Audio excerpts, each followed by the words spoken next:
Good morning, everyone. Thank you so much for being here. My name is Danielle Lackey, and I'm the Executive Director of ClientEarth Americas. ClientEarth is a global environmental nonprofit with lawyers working across the globe to protect our planet. I lead the work and team here in the US and across the Americas.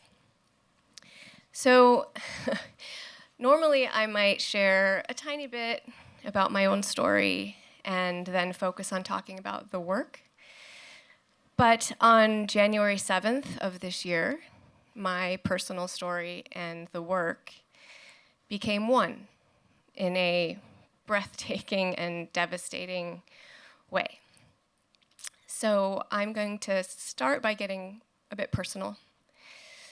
I've always been an environmentalist and felt called to this work, but life happens, and I spent many years working in the corporate sector, both at one of the world's largest law firms and as the chief legal officer of a technology company. So when I had the opportunity to come to ClientEarth 3 years ago to build, launch, and lead our strategy and team in the US and now the Americas, it felt like finally finding my way.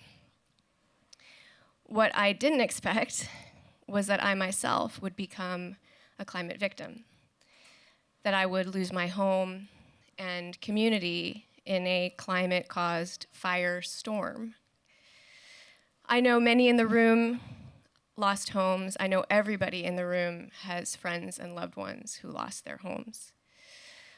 My story is that 5 years ago, my husband and I bought a home in the Pacific Palisades, just months before COVID. We loved every detail about the house. We loved the fact that it was one of the first 100 homes built in the Palisades in 1924. We loved the blending of old and new that it had come to represent. We loved, each and every item that turned it from a house into a home. And we loved that we lived in a neighborhood where we knew and were friends with our neighbors, which is a rarity at times in Los Angeles. It truly felt like our sanctuary. When we bought the house, we had plans to start a family right away. That proved out of our reach for a long time. But still, we created memories and traditions and carried our hope and vision of a future as a family in the home. On the day of the fire in January, we were happily and finally expecting a baby in February. We had everything ready for her, the nursery, all the stuff that you need. And we had a community there and visions of her life in that community. We also had mementos of our lives that we were excited to show her one day. My 20 years of journals, letters from grandparents, my husband's art. Of course, that's all gone. I'm happy to say that she was born on February 4th, 4 weeks to the day after the fire. And she is perfect and healthy, and she will never know what we lost. But she was born to two people who feel untethered from our history, from our community. The closest comparison I have come up with to losing your home is the end of a relationship with someone that you loved. You grieve for them, you grieve who you were with them, and the plans and the vision of a life with them. It's heartbreak, this feeling.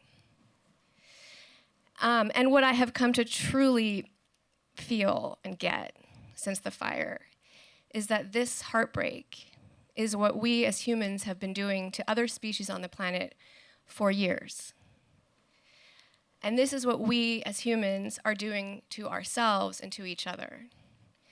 My story, our story as a city, is a microcosm of what climate change will do to our collective home, this earth. The reason I share my experience is it's not a freak accident. This is not bad luck, what happened here in LA.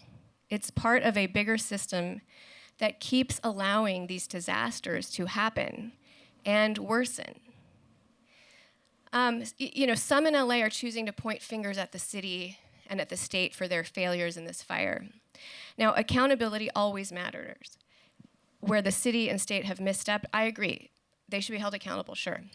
But let us not take our eyes off the real culprits here, who are the fossil fuel companies, who have been enabled by insurance companies and banks.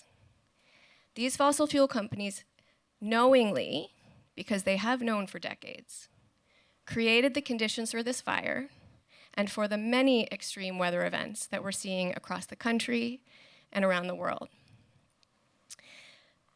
So that's what roots me in my passion about the work that we're doing at ClientEarth.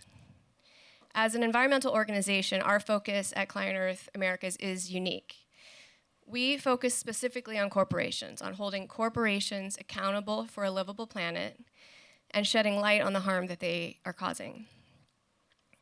We do this because corporate interests are at the root of so much of this harm.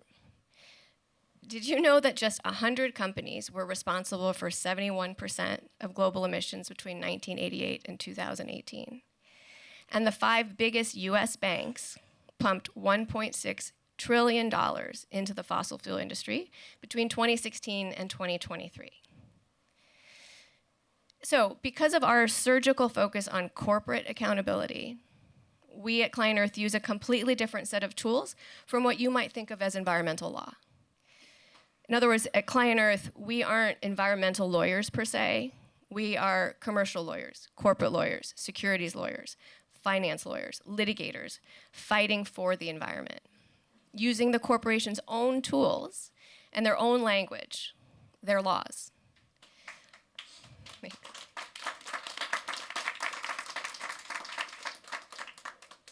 This is especially important in this moment when, as we all know, environmental laws and protections are under attack.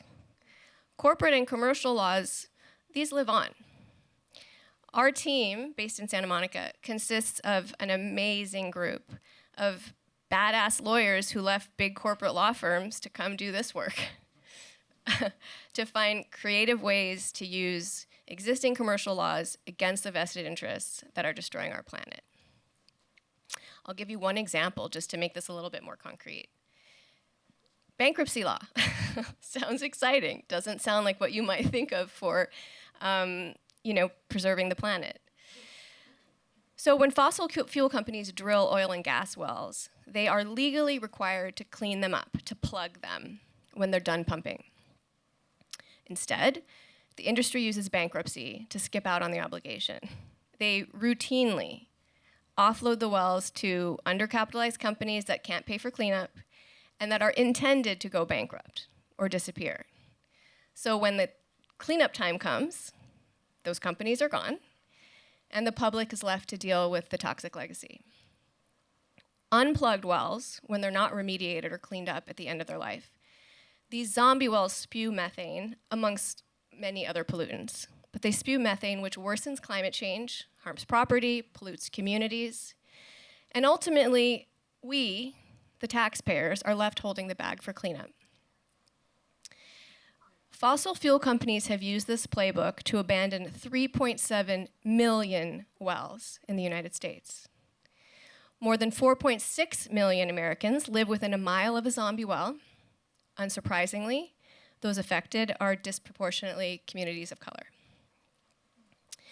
We at ClientEarth are representing a group of landowners and farmers in a class action lawsuit against some of these oil and gas interests that seeks to pull the liability out of the bankrupt entity and bring it back up the chain of ownership to the solvent companies. This is unprecedented. It's a novel approach to thinking about bankruptcy and how it might be applied. And if we succeed, it completely upends the business model of passing off the cleanup costs. So it's not just targeting these wells in the case that we're bringing, but it's aimed at the whole system, at this whole playbook. Our claims, to my earlier point, are not primarily rooted in environmental law. Instead, we allege fraud, conspiracy, trespass, because this is fraud. This is what's going on. So I'll stop there with that example. I want to give time to my colleague Jay to share some thoughts with you about the insurance industry and how relevant that is in this moment with these fires. I want to thank you for sharing and bearing witness to my story, my heartbreak, our heartbreak. I really hope that we can all use this tragedy in Los Angeles as an opportunity to come together, get fired up to change the system in time to save our collective home. Thanks.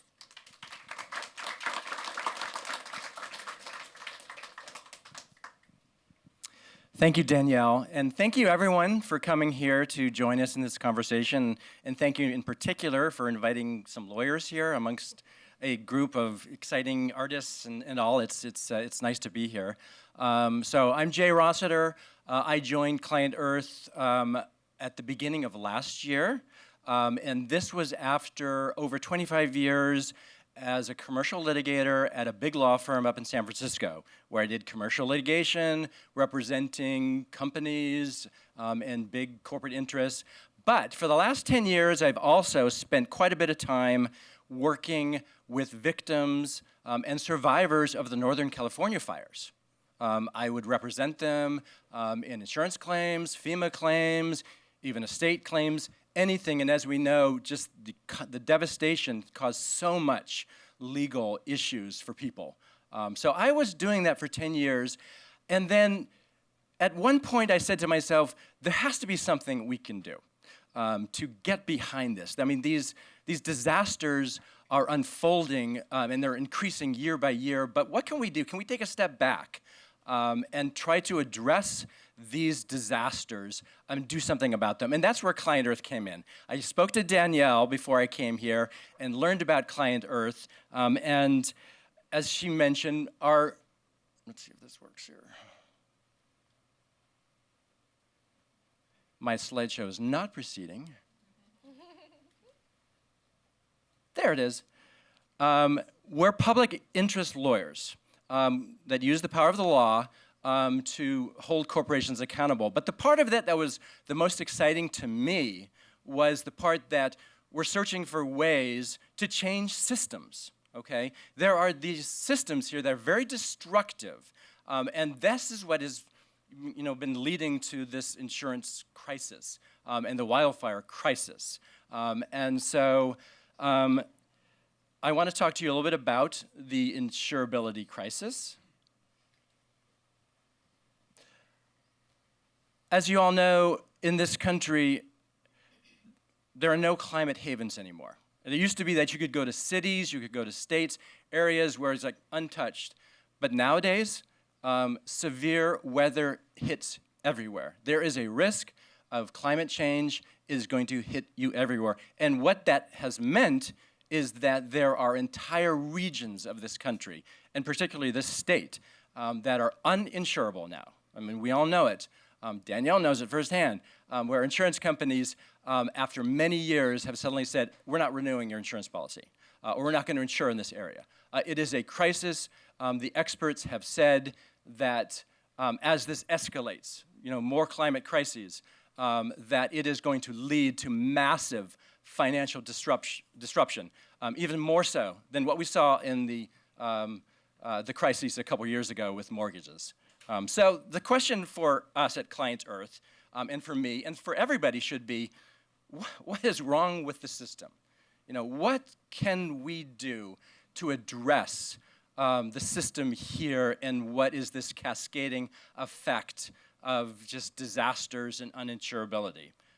So I wanted to, it's a very complex issue, and I only have a couple minutes to talk about it, but I wanted to sort of illustrate a couple of the things that ClientEarth is thinking about as a public interest law firm, and part of the system that we want to address that is wrong. And I'll start with the messaging. The messaging that we all receive and have received for years. I mean, if you watch the Dodger game or a Lakers game, you'll see commercials where your insurance company will say, you're in good hands, or like a good neighbor, they're there. But of course, the truth is that they are not insuring in many areas of the country.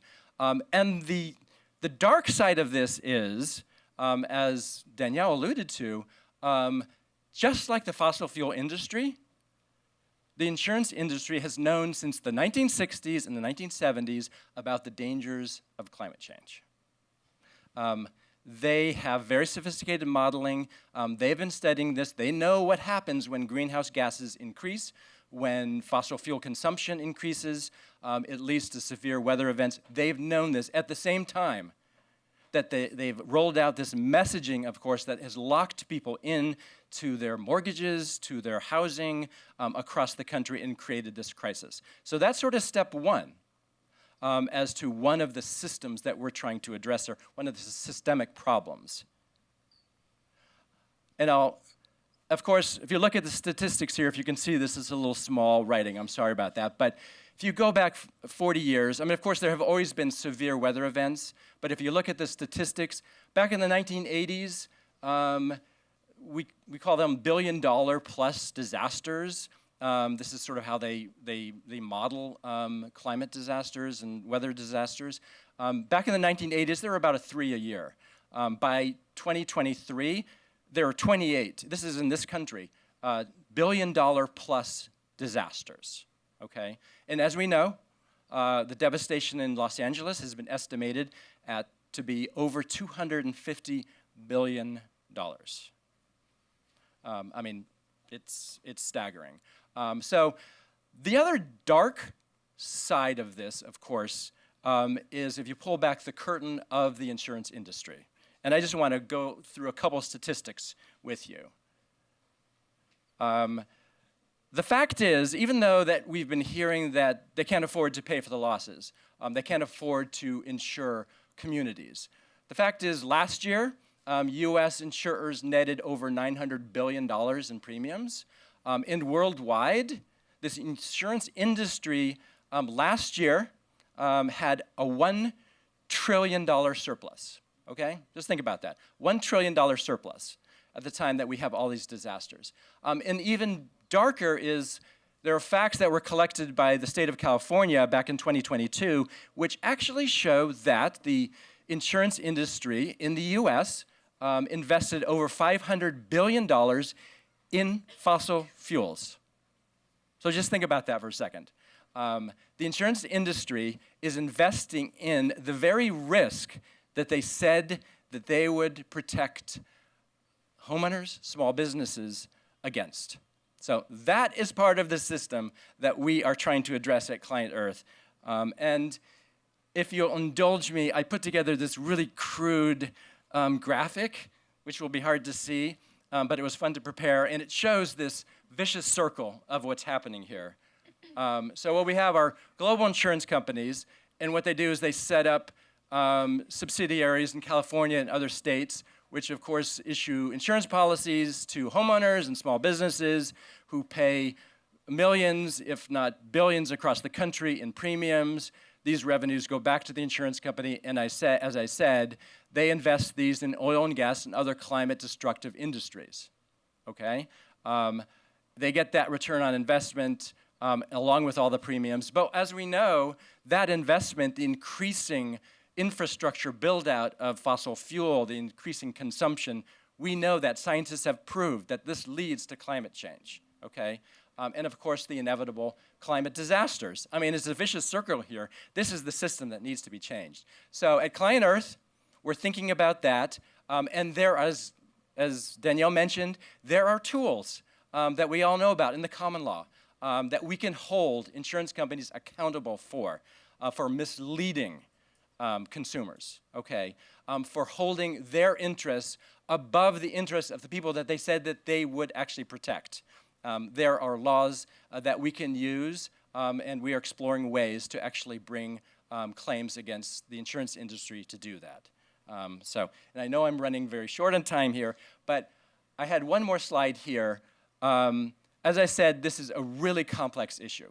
Very complex. It's going to take a lot of organizations, activists, lawyers, legislatures, to get together to really solve the crisis. The way I look at it is it's sort of like three legs of a stool here, being restoration, adaptation, and mitigation. And restoration is what we're seeing now. It's after disasters. I mean, we have to ensure, of course, that people who are affected by it can recover for their losses. That is an incredibly important part of this, which I don't think is getting enough attention. And then secondly, adaptation. Adaptation is something that the insurance companies can actually help us with, and that is moving forward. How do we adapt? How do we adapt to these incredible risks that are facing us and will increase? And that means, building better, building in safer places, helping people to relocate as necessary. And then thirdly, mitigation, which is what I've been talking about. Mitigation is how do we prevent this from unfolding further, okay? And what we're doing is, of course, the fossil fuel industry, which is getting shot in the arm by many sectors of the United States right now. We have to slow that down, and we have to prevent the enablers, and that is the insurance industry. And to drive a wedge between those enablers and those who cause this incredible harm. So anyway, I hope you will watch closely what we do at ClientEarth and, of course, are supportive of all of these things that we need to do to solve the insurance crisis. So thank you. Thank you.